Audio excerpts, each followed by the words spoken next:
Đúng về, am nhà mà giúp chẳng hè, ngồi nhung lo chương trình truyền hình tại cam Paco hè, đó bảo anh nhà phát thanh truyền hình hệ nữa. Đúng về, am nhà mà giúp chẳng hè, có lùng chiến lược, anh bốn đồng paru bọ từ nó thành phố hệ, tổ tòa ngà mưa ngà Paco, tổ tòa pa tây, có đến tụ anh đây vì lừa cái bè lừa cải gì nữa. Clưng xạ, cô vi Nam Đông khe tre, anh nhà Long Quảng, cô y về niềm làm anh tụ anh vì chiến lược, bị quốc phòng an ninh, mà đi rồi là từ tụ có tiệc, anh vì cái răng, bị nông nghiệp, lâm nghiệp, du lịch sinh thái, ở nhà khệt văn hóa Nam Mương Paco. Perangko, ở dân cái răng này mà lừa từ bốn đá vai trong rừng anh lừa, tổ anh do rửa, có đây bài toàn anh lừa bơi đi từ hỏi này, có tổ anh đầu tư, tổ hạ tầng ở dưới nước, có hay nhung mà cái mảng áo.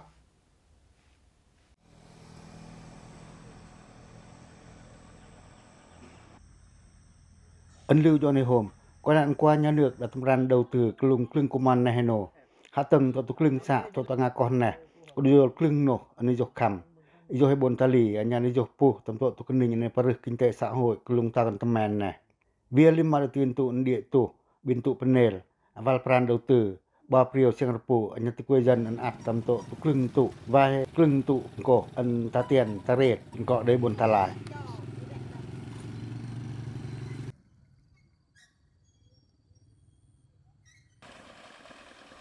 Để ân tộp, anh nhà nô hôn lử tổ Nam Đồng khe trẻ anh nhà Long Quả, có trình tổ tăng trừng cỏ hà dòng. Phiên ân bượt, có đề nghệ tổ cỏ hà dòng và để bượt tị ỏ, thì quê dân ân ạt cầm tổ lưng tụ về ân ca cật. Đần này vai chi phí đầu tư hạ tầng, để nòng bượt hà dòng tầm lưng mương klung. Anh nên mới tươi mà tất cả là ân kẻ này, mà vì thì chi phí đầu tư để bượt lưng cân tự nằm ân ta rình tầm lưng trò đô thị.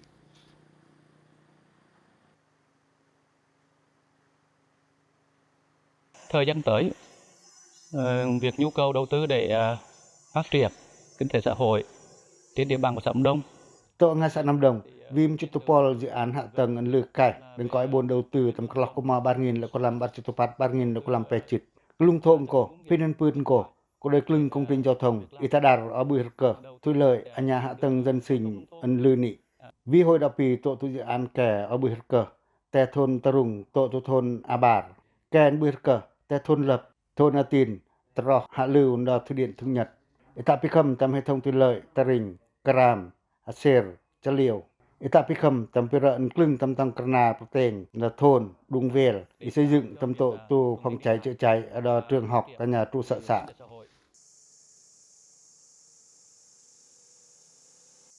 Niềm làm tăng Karna giao thông mà qua để từ ta plian phước tị trọng, lùng danh mục ở rừng đầu tư. Xã Nam Đông hoan này, việc lưng tăng Karna ấn cọ tạ Pakra, Ipiper Karna, tay ngâm tràn thôn Phú Nhuận, tổ tu Panong Hương Sơn. Kanan te Hindon Tia, tổ tu ngâm tràn ông Sề. Kanan te Panong Nam Đông Tâm Mè, tổ tu Panong Setikia. Tông te Panong Ba Tiều, tổ tum Pưng Sạ. Lưng tông te chợ Nam Đông, tổ tu đập tràn hay Nhật. Đơn này hỗ trợ này hôm tập tăng Karna Project tâm tổ toa ngà cỏ. Để dô lưu khăm tâm lưng kinh ninh này paru kinh tế xã hội, anh nhà kinh ninh anh ấy bộ cái trò ở ti quê dân.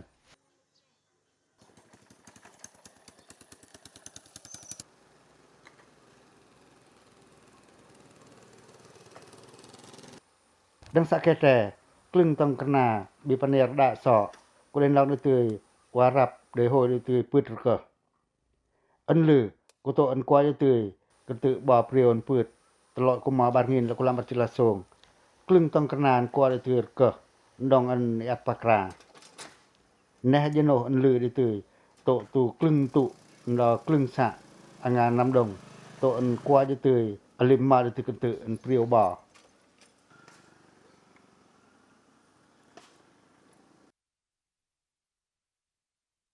Dôn này có tăng Karna ân bìm pừng tập bộc tâm bị tập đi xã thương lộn tỉa. Hồi này của xã khe tre.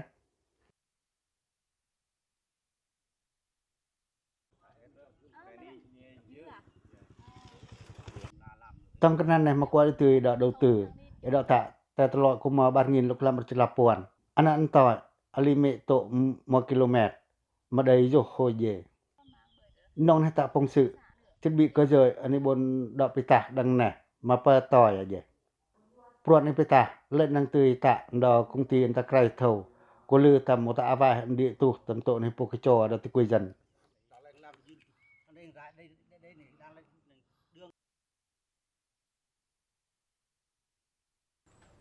cái dự án là như nào là coi như kế hoạch như thế nào anh làm vừa rồi dân người ta cũng còn chê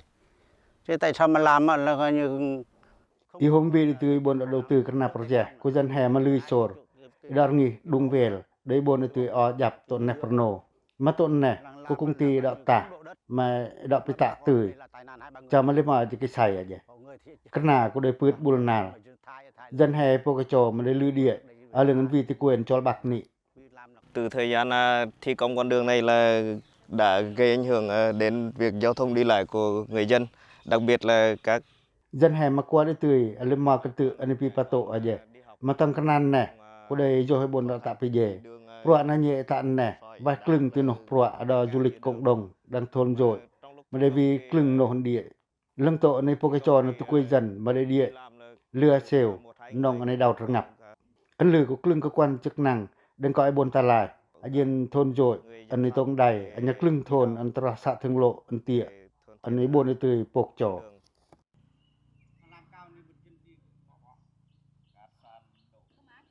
thế cạnh cổ anh địa có dọc tổ tu pro anh ấy tạ pakra iso công trình tổ anh qua từ đã đầu tư vay lừa tầm địa cất cổ vì lên mà từ công trình anh tầm mè vậy pakra anh cổ mà đây rồi cơ lòi có priêu bò mỗi klưng từ nổ anh lừa pướt địa tu hỏi nè có đại val vốn đầu tư ở đó mường apa cỏ máy rổ họ lừa khăm vì cái này nhân lừa anh cái này anh bốn đầu tư hạ tầng tổ tu Nam Đồng khe trè nhà Long Quảng có đây lừa pướt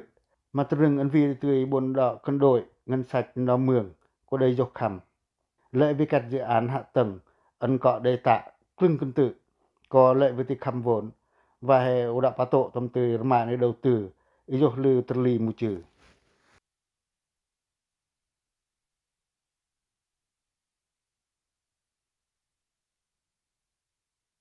trong quá trình thi công thì đơn vị thi công triển khai cũng rất là chậm. Trên cơ sở đó thì thông qua các buổi tiếp dân đang ủy ban dân xã klung pe là từ anh tạ pro itu mu ta melung ti kuy dân tổ tu dung vel udah nang từ sang ý kiến ita lai ở lực cày vì phá tổ ta mà đàn trai niềng alima là từ nổ anh xã là mu địa tu klung ko anh lư hoan nè là xã ko tổ tu karena bipaner bi pertiang thôn tổ tu alima là tiền tu karena ni puk tata tam tổ tu thương lộ hương phụ anh nhà hương lộc tịa định cư ta mà được quê dân tổ toàn là anh arang rcơ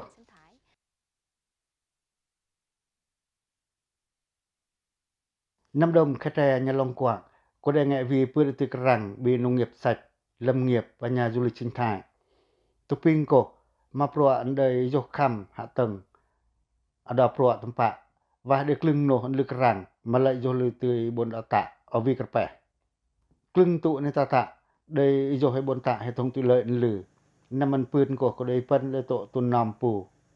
hệ thống kho bãi sơ chế anh nhà này đông đọ nông sản mà đây dọc khăm lưng cơ sở chế biến quy mô cả cật công nghệ máy dầu khẩm và các sản phẩm máy dầu hà dòng. Đặc biệt là về công tác kế hoạch cũng tập trung hoàn thiện cái kế hoạch chung. Cái này những đầu tư hạ tầng dân bộ từ Paris tầm tổ tụm mặt có đây lưu vượt Ủy ban nhân dân xã Nam Đồng mà quay từ đề xuất lưng dự án hạ tầng khu dân cư thôn Tì Còl, hạ tầng dân cư thôn Bù Chịch, Cân Tự Bà Ita paper nghĩa trang nhân dân xây dựng trường học ấn pli kelak koma 3.804 3.808 anh nhà đầu tư tầm hạ tầng kỹ thuật cụm công nghiệp Hương Hòa kelak bar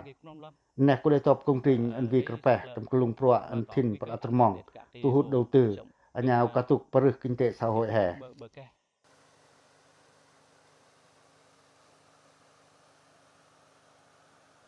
mano hunlu de ni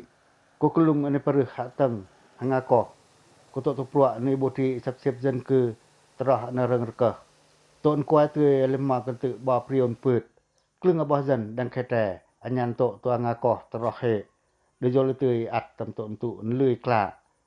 có dung su có de lươi siat tam to tu na rang rka lưa ada ibon patoi tu kuy dân ở lừa làng của y với nêm làm anh xây dựng là đúng mà đi vô lấy bốn từ đầu tư ở lừa khăm tâm tổ hạ tầng điện đa trường học y tế nhập rõ thăm phạ thăm đào từ dân nè cho từ bài toán ấn cọ ở vì từ phượt đã vào pràn anh nhà bốn từ đã chung một tạ terli từ đó cลึงcập cลึงngành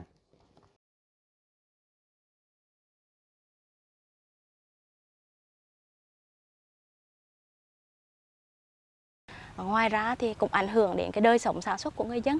liên quan đến cái việc là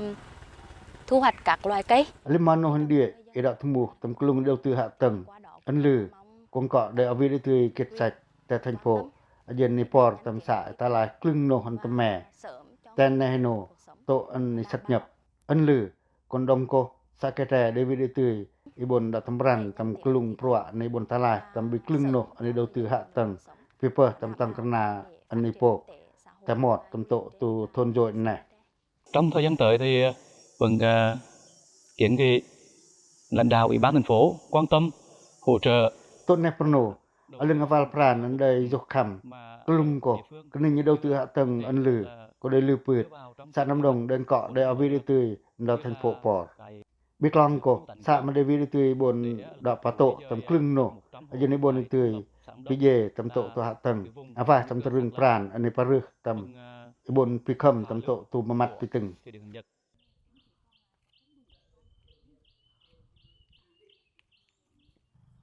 Alimano Handia tu lùngในđầu tư paru hạ tầng đang Nam Đồng khai trẻ nhà Long Quảng u doในhôm nga mương cọ có đền tụ ở đây lư cọ ai bồn tươi đã tầm rằn bia val pran tầm lùng cลึงcủa mòn Neperno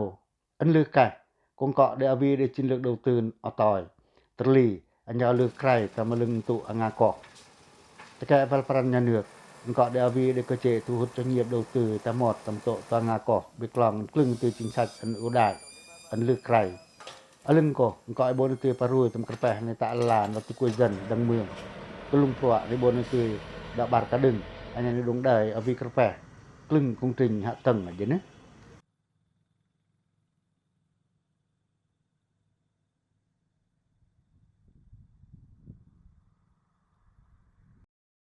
đúng về âm nhị ama cho bật chẳng hè lùng tăng ăn do rừng bọ từ nó thành phố hệ trực thuộc trung ương tổ toa nga mương cỏ anh nhà mương pa cỏ mẹ thì quê lệ đời non khâm ấy bồn đồng cá đừng tầm tổ mỗi nổ lừa cải cá nữ ấn y về niềm làm ấn bị kinh tế xã hội mà đi rồi từ tổ thủ quốc phòng an ninh sinh thái anh nhà văn hóa tổ pin cổ mang cọ đây bồn từ đọ nhỏng ở lừa làng ấy bồn đọ tôm có đăng nè có đều bồn từ tụ ấn đi rồi vì lừa cลึงnổ ấn đi rồi địa tủ nữa hạ tầng đi rồi lừa tật lì pada termong nanti kue jan mari jola ep nam taring tue leng cลึงtụ kan no pro andai ưu tiên của tổ này đầu tư ngàn này có y về nêm làm ăn ubon tue dong pato tam karpen an sinh xã hội mari jol mono kanuat ajen ubon tue da katuk paru tam to an lư beng man tam mè ada chungka nó thành phố hệ je ne ko hay nhong ma ka mang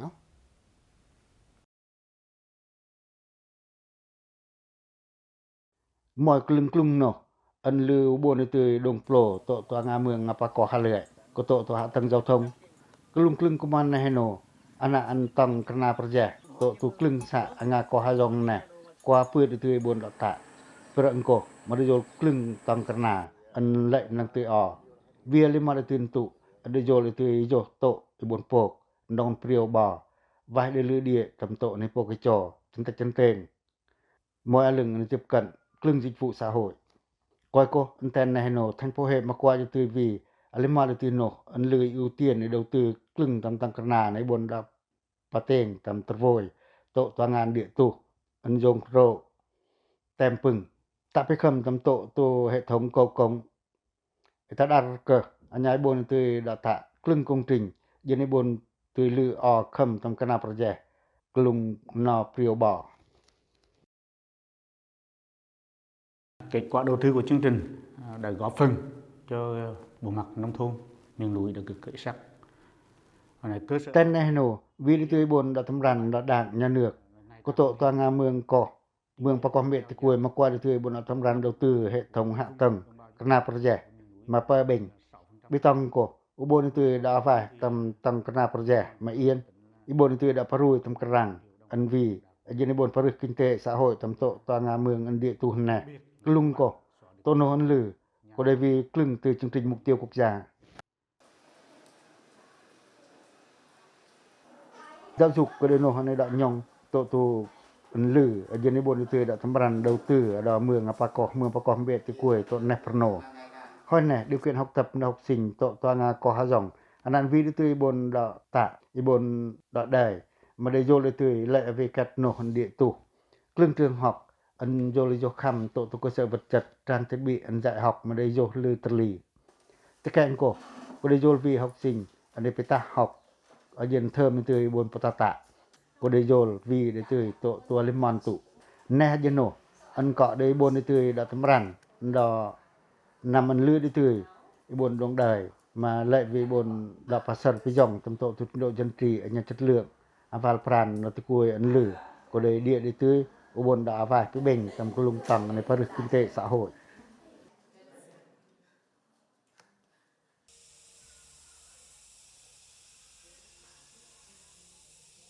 Anh qua từ bồn đã tập đoàn đầu tư xây dựng trường lớp anh lư pa pượt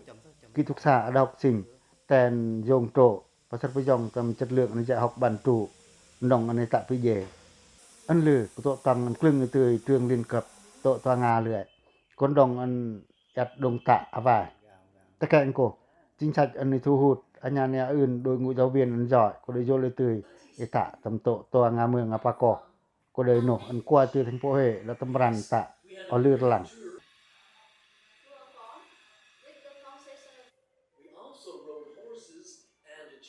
Có thể nói là trong suốt quá trình thực hiện nhiệm vụ giáo dục thì trường tiểu học Hồng Trung là luôn nhận được sự quan tâm của Đảng. Có vì đi từ bốn tấm rằn nó Đảng nhà nước, nhà vì đi từ bốn đầu tư hạ tầng, vật chất, trang thiết bị dạy học, mọi lưng chế độ chính sách cho giáo viên nhà học sinh, để lưu bắt tắt là vậy. Vì có klưng công an này nổ, nhà trường mà qua tiếp lý bốn đồng tạ, tổ klưng nổ, proa giáo dục ở này đạo quạt, tập hợp pin này phát sát với dòng chất lượng giáo dục đăng xạ này tông bỏ ở dưới nữa.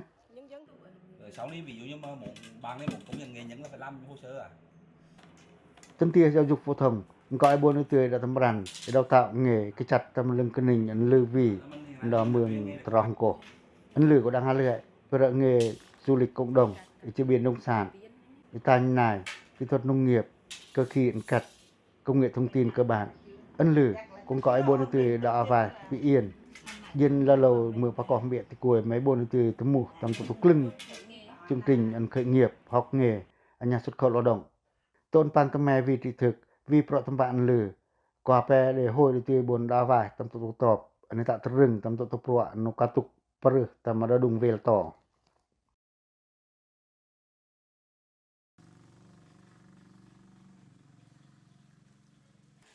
Tổ lưng mường Apako hà lưỡi, pro anh tâm mù dịch vụ y tế chất lượng, của đề dồn để tươi lưng nô hồn địa. Coi cô, tên này nổ thành phố Huế mà qua đi từ vì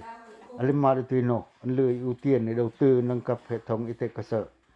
Để khám trang thiết bị và sát với dòng tầm chất lượng anh khám để bao giờ ai tập mà tên tốt.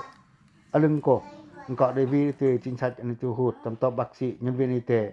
dân ở tòi để từ bọn đọc tạ tầm tổ toa Nga mương Apako. Pro anh tăng cường ứng dụng công nghệ số để khám để bao giờ ai tập mà tên dòng của đề làm phần nộp. Ini buồn từ đã phần nổ anh có ai buồn tạ với bình ở dân tháp bò từ thì quay dần mấy buồn thu mua tầm dịch vụ y tế anh lựa ở club cổ.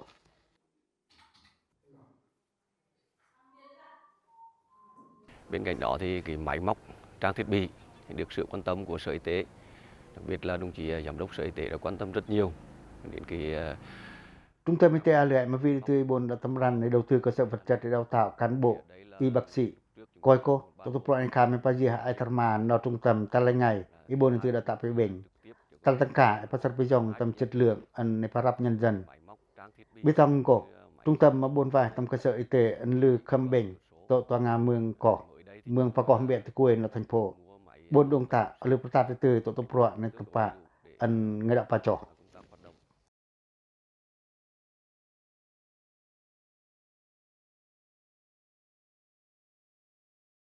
Tổ Nga mương Apako hà lưỡi, nó thành phố Huế, có đề vì để tươi rằng ở dân buồn phá rực kinh tế, ấn lử của nông nghiệp hữu cơ, lâm nghiệp, dược liệu, du lịch sinh thái, nhà du lịch cộng đồng. Anh ấy có mà tên này nó Pruan ai dong tak tam tok tukrang ko dai ijoh lư puh tam tok tukrang an lươn đỏ.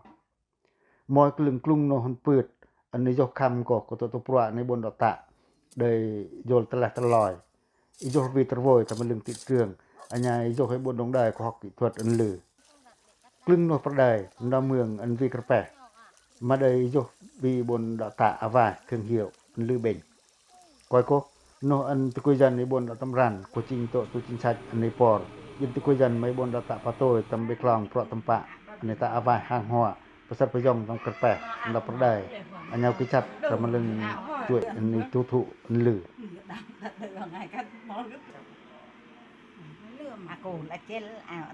thứ nhất á là rất mong muốn có cái lớp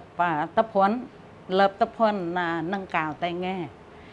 Hè có đây cái cho ta là ngày dân buồn với bền nhân do rửa hợp tác xã mọi lưng anh buồn đã vài tầm tụ lười tin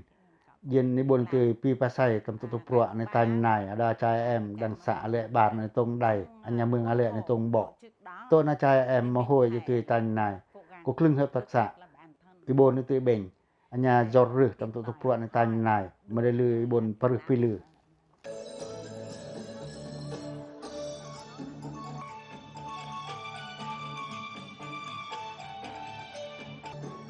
lưng du lịch có lẽ vì răng phượt từ tổ nó dập là trừng cỏ đạ sọ tổ tu văn hóa khét tòng nhà bắt atr mong đó lưng từ pa cỏ của ta ôi pa cô cơ tu nè gia val kreng lư cài cả nữ dân buồn từ pa du lịch cộng đồng du lịch trải nghiệm nhà du lịch là văn hóa anh ấy cô năm nay buồn du lịch do rực cầm cũng gọi buồn từ đầu tư ở Australia tại hạ tầng cơ sở lưu trú đào tạo kỹ năng anh tạo du lịch ở từ quê dân tổ anh tạo vài tầm tổ từ bắt đời anh lương vi đăng cổ lồng đèn đúng không? Rồi lồng đèn lại nó gọi là lồng đèn Rapa. Trên địa bàn xã thì có rất nhiều cái điểm du lịch sinh thái suối thác có cái cảnh quan thiên nhiên hết sức là hùng vĩ. Xã Lệ Mỏi, Tâm Ran Paru, tâm du lịch cộng đồng tổ Toa Nga và Đà Alin, lần tổ tu về du lịch Canor. Dân buồn từ đã tạo rừng ở Paru, tâm ngành kinh tế nẻ đâm mường. Klưng nô pro anh Quảng Bạ, Epipato, tâm bịch răng du lịch, tổ tu klưng tụ nẻ, của đây nong từ xã Đào Tạ vậy. Vì rộng cổ, anh lừa của tu quê dân, mà đây tâm ran tạ bồm, quất cổ, klưng pro anh buồn từ đợt trùng tạ, tâm tu klưng nô. Dân bắt đây là du lịch, mà đây vì từ klưng nô, dân tôm mỏ mà đây ngại vì từ buồn tròn.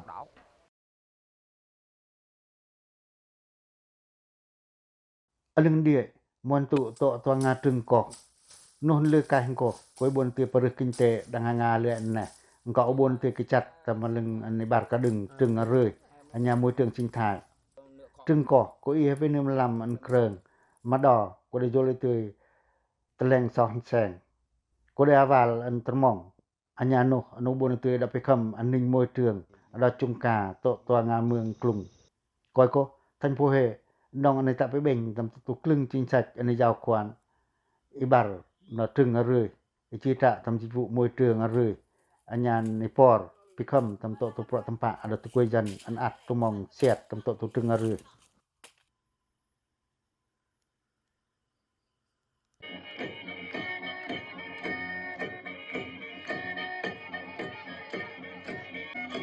mọi cái klưng này tiền nổ anh cắt bẻ là mường apa ko ha lệ có trình tổ tu nang từ buồn đã tạ tầm kết văn hóa tòng klưng nổ là klưng mường apa ko bệ thì cuối alima prajan ka rio aja khet pran tan này nghệ thuật dân gian kiến trúc đùng khlang lăng tổ klưng từ khet lư cả nữ có đề nang từ buồn đã tạ buồn đã vài tầm di sản văn hóa lư cả pran Nepal klưng từ nghệ nhân anh pi pa sai tổ tu khet tòng ởอื่นในตะโตตุกลึงโนเรียวเขตนอร์ปุกวาในตะอาวาตำต้นเยออันดอกเรียวเขตบันหัวนำเมืองประกอบบนลือเบ่งในดอกตำบังตำโตตัวจริงแต่ดุงเวลอย่างนี้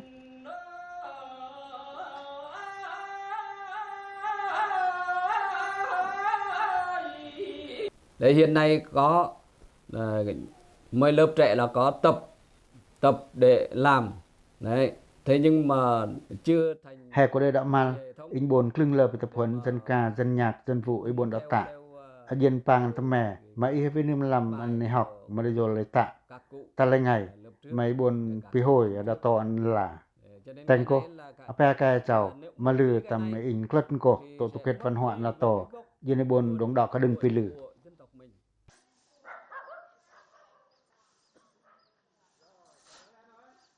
Thế kẹn cô ព្រោះនៃប្រសិទ្ធកិច្ចតតងាមឿងបកោហលៃក៏អ៊ីវិនិមលំតព្រោះនៃពរតំអន្តបមកយលបនទីដងបតក្លងអនុបនតាអវាយតំប្រតំបាតតមមាត់ទីតែនប្រណូវាគ្លឹងទៅជឹងទិញនៃពរវនវៃអនឧដាឥសិជឹងដងនៃអាត់អ៊ីពរតំតតព្រោះនៃតាអនគួយទៅបនបតក្រប៉ែនលឺครึ่งเมืองอันนี้บนตะไปเบ่งนำตุปรัวอันนี้บนพะรุยตำไปตอในตะลานตะกุยจันดังลุงตองอันลือได้ตื้อบนลงปะรือกับนางตื้ออัดเปิ้นอัดมัลตะมอดตำโตอันตะปอดนั่นเนือครึ่งจริงสัตอันดอกย้อนตื้อไว้วนอุดาอันนี้บนตื้อวีบิคลองในบนตะอาว่าตำตะมองกินเตแต่บ่เฮาแปมากวลตื้อบนตะวีกระแป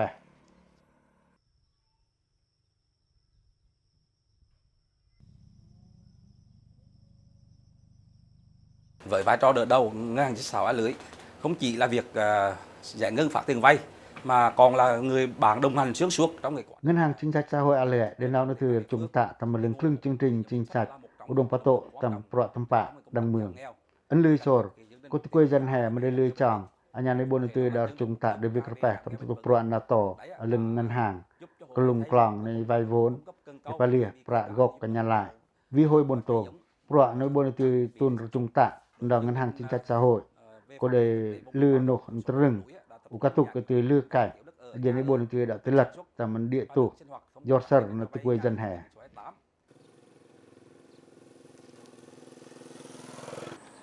อะไรก็ได้ที่เมืองปากเมืองปากเบตะกุยอันยาเบียนเจยได้โยลครึ่งตัวเดียตุก็ก็วินตัวบนตำรันดาวตือตรันแน่ก็ได้โยลตัวบนดับพลอนบนโปเปเปอร์ตำปังเจอในปรึตำแม่และตำโพเฮโตนุบนยอรึโตตัวงาเมืองปากฮาจงแน่ก็กลันดาเมืองปากอันยาเมืองกรุงมาได้วิตัวบนพิเศษโนหันยอรึดาจุงกาทันโพมาโหดิตัวอุบลดตาลีอันยานลือคำเบ่งคลัดก็นุ่นลือกะก็ตัวในบนตัวดอกดาวตัวปิตอยตาลีอันยาเยียลตะกุยจันอันตะตรึงนทันโปเฮอุบลดงตำดงทัลตังกาตัวบีกระแปะอาจงอลิมาจิงชัดก็ได้ไงไอ้บนตัวปะตุโตโนอันนี้บนภาษาพยองจุดเรื่องประตรมองรัตกุยจันโตทุเมืองปะกอกอีพารุยตรึงอันลือแต่ปุกรวาอันยาวบนเตอกระตุกตำกันนิงอันจอร์เซอร์นัตกุยจันเมืองปะกอกเขาเลยอย่างนี้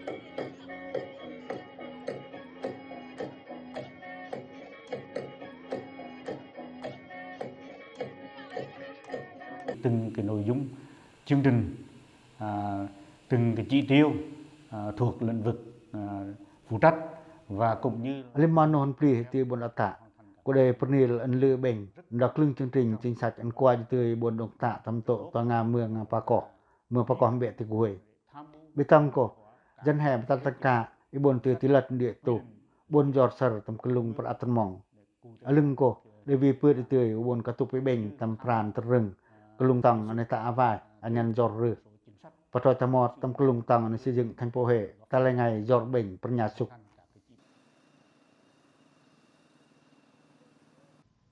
อันนึงวิตัวบนตำรันนอตรงเอื้องจิงกินแต่เมืองอันนึงอันนี้คือซอยอร์เซอร์นอตะกุยจันเมืองปากอกเมืองปากอกเบียตะกุยอาเลดอทันโปเฮก็ได้โหดิตัวบนตะตะแม่โต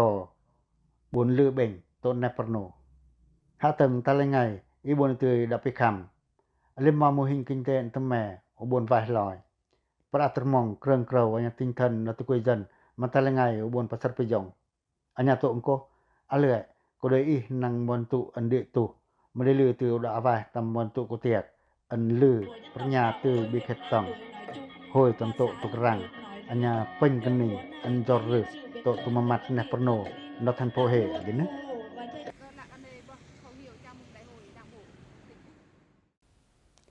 Đúng về, âm như ama cho bật chẳng hè. Ý bồn vậy đó xây dựng cơ sở hạ tầng, bồn ở lược khẩm. Có đây, u bồn từ đã vài tầm một rừng ẩn lư pư từ u bồn cả tục phá rử tầm tổ tòa ngà mương ngà mương phá cỏ mẹ tì quê lược khẩm bệnh tổ nẹp rô nổ ở dưới nước. Đó có hết từ nổ ẩn bồn đã cá nọt ẩn lư từ nó thành phố hệ mà clưng mương ngà phá cỏ mẹ tì quê mà lược khẩm bè plì từ bồn đào tạ mương phá cỏ mẹ tì quê nó thành phố hệ mà đầy tin tưởng tầm một tầm tổ mà bằng tầm mè tổ tầm mặt này mà lư do rửa dưới nước chương trình truyền hình tay càng Pako hè tuần này con tiệt dưới nước hay lư ơn bập là nhong tụi tôi nhong lòi á ở bên nước